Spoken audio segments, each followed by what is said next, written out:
मागणी बच्चूभाऊची आहे की जो कर्जमाफी होतपर्यंत त्यांना नवीन कर्ज मिळालं पाहिजे हे मी मंगळवारच्या येणाऱ्या मंत्रिमंडळाच्या बैठकीत ठेवेल बच्चूभाऊ, आणि त्या बैठकीमध्ये मी तुम्हाला काय झालं हे सांगेल. त्याबद्दलचा तुमचा जो महत्त्वाचा विषय आहे, कर्जमाफी होतपर्यंत शेतकऱ्याला त्या ठिकाणी कर्ज मिळालं पाहिजे. हे जे बँका अडवतात, बँके फसवणूक करतात किंवा बँका अडवतात की बाबा जुनं कर्ज आहे नवीन कर्ज कसं द्यायचं, त्याबद्दलचा मी मंगळवारच्या कॅबिनेटमध्ये निश्चितपणे या विषयावर चर्चा करेल आणि मी तुम्हाला फोन करेल. बघा शेतकरी मित्रांनो, शेतकऱ्यांसाठी बच्चूभाऊ कडूंच्या आंदोलनामध्ये जे त्यांनी मागणी ठेवलेली होती की शेतकऱ्यांचं कर्जमाफ होतपर्यंत इथं शेतकऱ्यांना डबल कर्ज घेता येणार का, तर जसं की महसूल मंत्री चंद्रशेखरजी बावनकुळे यांनी सांगितलेलं आहे की शेतकऱ्यांना हे डबल कर्ज घेता येणार आहे. जे बँकेत त्यांना अडवतात, जे आधी जुनं कर्ज भरा त्यानंतरच नवीन कर्ज देणार. तर ही आता जे एक नवीन अपडेट तुमच्यासाठी असणार आहे. आता तुम्ही नवीन कर्ज देखील घेऊ शकता. आता कोणत्या तारखेपासून हे नवीन कर्ज तुम्हाला घेता येणार आहे. कर्जमाफी तुम्ही आधीची जसे की झाली नसेल बी आणि तुमचं जसे की तुम्ही जुनं कर्ज भरलं बी नसेल तरी तुम्हाला नवीन कर्ज मिळणार आहे. तर स्वतः महसूल मंत्री चंद्रशेखर बावनकुळे यांनी सांगितलेलं आहे. परंतु काही इथं जिल्हे निवडलेले आहे, त्या जिल्ह्यांमध्ये जसं की डबल कर्ज इथं शेतकऱ्यांना दिलं जाणार आहे. आता कोणते ते जिल्हे असणार आहे आणि किती लाखापर्यंत डबल कर्ज तुम्हाला मिळणार आहे आणि खास करून कोणत्या तारखेला तुम्हाला डबल कर्ज मिळणार आहे, तर संपूर्ण सविस्तर माहिती ही आजच्या व्हिडिओच्या माध्यमातून आज आपण बघणार आहे. परंतु चॅनलवरती तुम्ही पहिल्यांदा आला असाल तर चॅनलला सबस्क्राईब करून साईडला दिलेल्या बेल नोटिफिकेशनला नक्की प्रेस करून ठेवा, जेणेकरून अशीच महत्त्वपूर्ण व्हिडिओची नोटिफिकेशन डेली तुम्हाला भेटत राहणार. शेतकरी मित्रांनो, तर चॅनलला नक्की सबस्क्राईब करून ठेवा. तर बघा त्यांनी काय सांगितलेलं आहे, मात्र येऊ द्यावं लागेल, कॅटेगरी करावं लागेल, कॅटेगरायझेशन करावं लागेल. नाहीतर कधी कधी काय होतं, कधी कधी माझा कोणा आरोप नाही आहे, हे अदरवाईज घेऊ नका, तुम्हाला जे वाटलं ते वाटू द्या, मी काही चुकीचं सांगणार नाही. कधी कधी काय होतं, ज्या गरीब माणसाला कर्जमाफी व्हायला पाहिजे तो राहून जातो बाजूला, आणि ज्याची नाही व्हायला पाहिजे त्याची होऊन जातं. म्हणजे शेवटी कॅटेगरी आहे एक प्रकारची, आणि त्यामुळं थोडंसा शेवटी निर्णय तुम्हाला करायचा आहे. तुमच्या उपोषण सोडण्याकरता तुम्हाला निर्णय करायचा आहे. पण माझं शासनाची भूमिका मी तुम्हाला सांगायला आलो आहे. या दोन गोष्टी मात्र ज्या महत्त्वाच्या आंदोलनाच्या आहेत, ज्या राज्याकरता महत्त्वाच्या आहे, समाजाकरता महत्त्वाच्या आहेत, त्या दोन्ही गोष्टीबद्दल शासन विचार करतं आहे.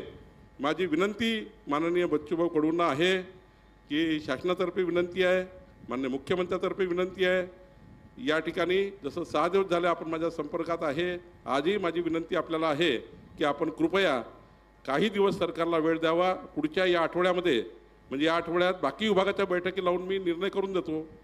2 निर्णय मात्र, एक होईल बजेटमध्ये येणाऱ्या 30 जूनच्या अधिवेशनात दिव्यांगाचा, आणि एक होईल त्या ठिकाणी आपल्या समितीचा रिपोर्ट आल्याबरोबर.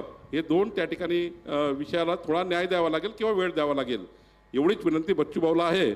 माननीय बच्चूभाऊ माझ्या विनंतीला मान्य देतील, आणि बच्चूभाऊला हे माहिती आहे की जो कर्जमाफी होतपर्यंत त्यांना नवीन कर्ज मिळालं पाहिजे हे मी मंगळवारच्या येणाऱ्या मंत्रिमंडळाच्या बैठकीत ठेवेल बच्चूभाऊ, आणि त्या बैठकीमध्ये मी तुम्हाला काय झालं हे सांगेल. त्याबद्दलचा तुमचा जो महत्त्वाचा विषय आहे, कर्जमाफी होतपर्यंत शेतकऱ्याला त्या ठिकाणी कर्ज मिळालं पाहिजे. हे जे बँका अडवतात, बँके फसवणूक करतात किंवा बँका अडवतात की बाबा जुनं कर्ज आहे नवीन कर्ज कसं द्यायचं, त्याबद्दलचा मी मंगळवारच्या कॅबिनेटमध्ये निश्चितपणे या विषयावर चर्चा करेल आणि मी तुम्हाला फोन करेल. मी बच्चूभाऊ माझी विनंती मान्य कराल अशी आशा ठेवून आलेलो आहे, अशी अपेक्षा ठेवून आलेलो आहे. शासनाची विनंती आपण मान्य करावी अशी विनंती आपल्याला आहे. मिनिस्टर साहेबांनी सांगितलं आहे, बावनकुळे साहेबांनी, त्या बाबतीत सध्या तरी आपण निर्णय घेऊनही मागं घ्यायचा.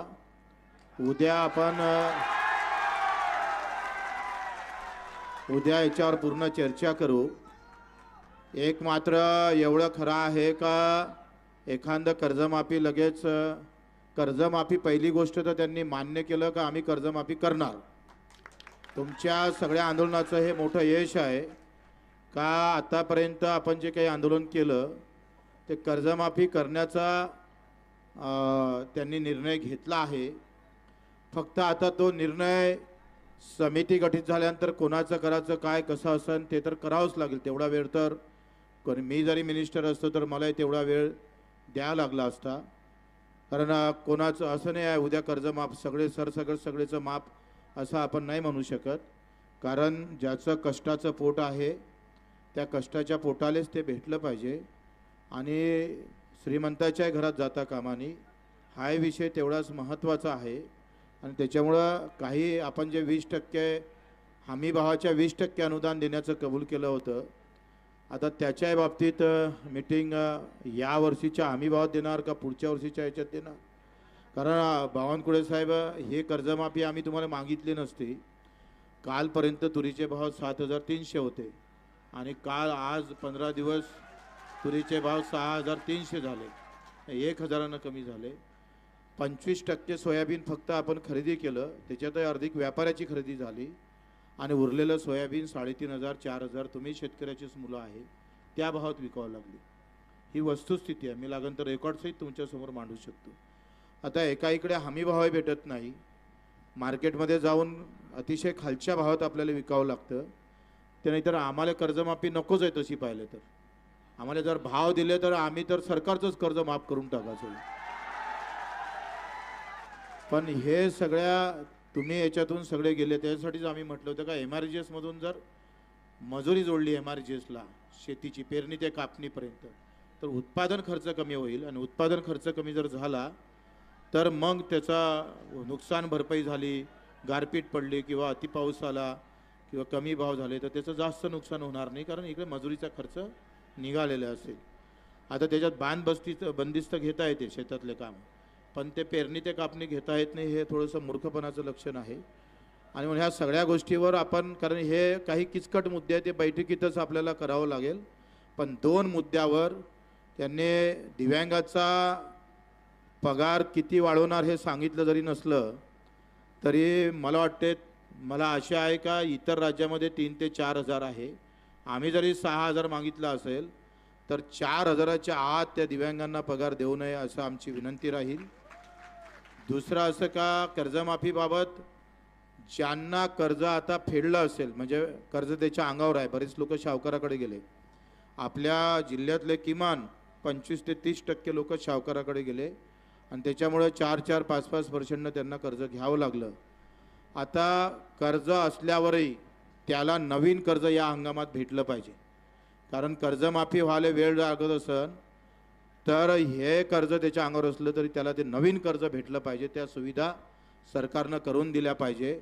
ते सुद्धा आपण CM साहेबांशी मी बोललो, त्यांनी हो म्हटलं मला का आपण ही व्यवस्था करू शकतो का ज्याच्यावर कर्ज आहे ना आम्ही त्याची माफी करतो आहे तर त्याला नवीन कर्ज देण्याची सुविधा होईल. आता हा थोडा किचकटचा आपण सगळेजण बसू. आता सगळेला विचारत बसतो म्हटलं तर एवढा विषय जाणार नाही. आपण 50 ते 60 लोक आम्ही बसू आणि आज निर्णय घेतल्यापेक्षा सगळ्याला विचारात घेऊन काय असेल तर CM